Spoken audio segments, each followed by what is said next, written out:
Imagina que tienes una regla para vivir, una sola. Y esa regla dice que si alguna vez te rindes, debes quitarte la vida tú mismo. No como cobardía, como honor. Durante más de 600 años, existió en Japón una clase de guerreros que vivía bajo ese código sin excepción.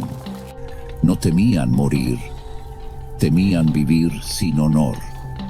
El Japón que conocemos hoy tardó siglos en tomar forma, y esa forma fue dibujada casi siempre con sangre.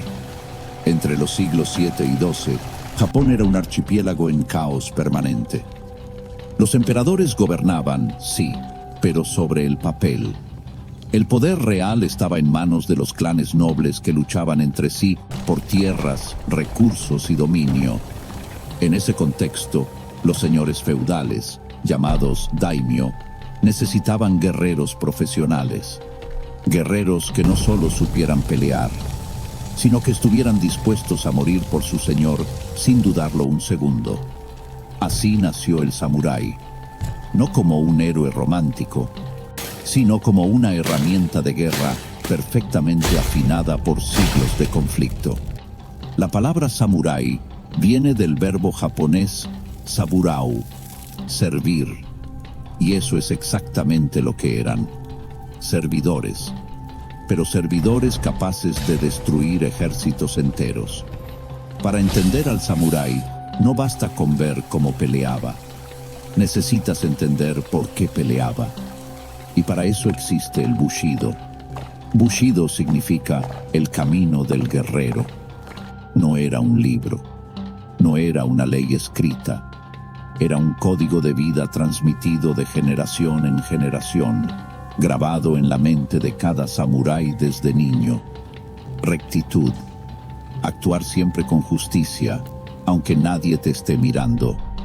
Valentía, no la ausencia del miedo, sino la decisión de actuar a pesar de él. Benevolencia, el guerrero más poderoso es el que puede elegir no destruir. Respeto, hacia el enemigo tanto como hacia el aliado. Honestidad, una palabra dada valía más que cualquier contrato escrito. Honor, la reputación era el único bien verdadero. Lealtad, al Señor hasta la muerte, sin condiciones, sin negociación. Suena noble, suena hermoso, y en muchos casos lo era. Pero el bushido también tenía un lado que el cine raramente muestra. En el campo de batalla, el samurái no era solo un guerrero, era un sistema de combate completo. Desde los 8 años comenzaba su entrenamiento. Primero el kyudo, el arco japonés, luego la equitación, luego el manejo de la lanza y finalmente el arte que lo definiría para siempre, el kenjutsu, el combate con katana. La katana no era simplemente un arma. Los samurái creían que el alma del guerrero vivía dentro de la hoja. Se la forjaba durante semanas, doblando el acero miles de veces.